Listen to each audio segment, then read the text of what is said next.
Hi friends, welcome to Anbu's cookery. நம்ம இன்றைக்கி உருளைக்கிழங்கு பட்டாணியை வச்சு பால்கறி எப்படி செய்கிறதுன்னு பார்க்க போகிறோம். இது சாப்பிட சூப்பர் டேஸ்ட்டாக இருக்கும்.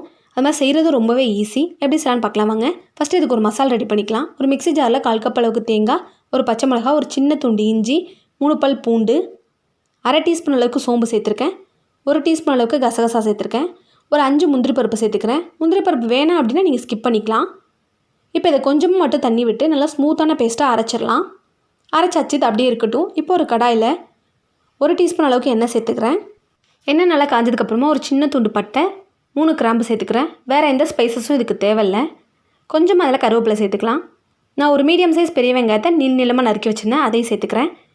2 பச்சை மிளகா சேர்த்துக்கிறேன். ஏற்கனவே நம்ம ஒரு பச்சை மிளகா சேர்த்து அரைச்சிருக்கோம், அதனால் உங்கள் காரத்துக்கு தகுந்தபடி சேர்த்துக்கோங்க. வெங்காயத்தை ஃபஸ்ட்டு நல்லா வதக்கிடலாம். வெங்காயம் நல்லா வதங்கினதுக்கப்புறமா ஒரு சின்ன தக்காளியை நான் குட்டி குட்டியாக நறுக்கி அதையும் சேர்த்துக்கிறேன். தக்காளி அதிகமாக சேர்க்காதீங்க, ஏன்னா புளிப்பு ஏறிடும் உங்களுக்கு தக்காளி வேணான்னா கூட நீங்கள் லாஸ்ட்டாக எலுமிச்சம்பழம் ஜூஸ் கூட புளிஞ்சிக்கலாம். இப்போ தக்காளியை நல்லா வதக்கிடலாம். தக்காளி வதங்கினதுக்கப்புறமா ஒரு 1/4 கப் அளவுக்கு பச்சை பட்டாணி எடுத்துருக்கேன், அதையும் சேர்த்துக்கிறேன். இப்போ இந்த பட்டாணி வேகத்துக்கு தேவையான அளவுக்கு மட்டும் தண்ணி சேர்த்து இதை ஒரு மூடி போட்டு பட்டாணி நல்லா வேக வச்சிடலாம். பட்டாணி வெந்ததுக்கப்புறமா நம்ம அரைச்சி வச்சுருக்க பாருங்கள் தேங்காய் பேஸ்ட், அதையும் சேர்த்துட்டு ஃபஸ்ட்டு தண்ணி சேர்க்காதீங்க.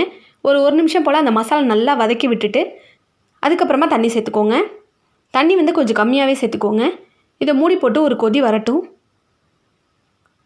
இப்போ நல்லா கொதிச்சதுக்கப்புறமா நான் உருளைக்கிழங்கு வேக வச்சு வச்சுருந்தேன், அதை பெரிய பெரிய பீசஸாக கட் பண்ணி வச்சுருந்தேன், அதையும் சேர்த்துட்டு தேவையான அளவுக்கு உப்பு சேர்த்துடலாம். உப்பு சேர்த்ததுக்கப்புறமா இதை நல்லா ஒரு தடவை மிக்ஸ் பண்ணி விட்டுலாம். உருளைக்கிழங்கு லைட்டாக ப்ரெஸ் பண்ணி விட்டுக்கோங்க. கொஞ்சம் லைட்டாக உருளைக்கிழங்கு மசிஞ்சு அதில் சேர்ந்தால் உங்களுக்கு நல்லாயிருக்கும். அதுக்காக ரொம்ப மசிக்காதீங்க. இப்போ இதை ஒரு மூடி போட்டு லோ ஃப்ளேமில் ஒரு 2 நிமிஷம் வச்சுருங்க. நல்லா அந்த மசாலா உருளைக்கிழங்கோட சேர்ந்து வந்துருச்சு. இப்போ அடுப்பு ஆஃப் பண்ணிட்டு கொஞ்சமாக கொத்தமல்லி தூவி இறக்கிட்டோம்னா நம்மளோட சூப்பரான பால்கறி ரெடி ஆகிடுச்சு. இது சப்பாத்தி பூரி கூட சூப்பராக இருக்கும். கண்டிப்பாக நீங்களும் இதை ட்ரை பண்ணி பாருங்கள். தேங்க்யூ.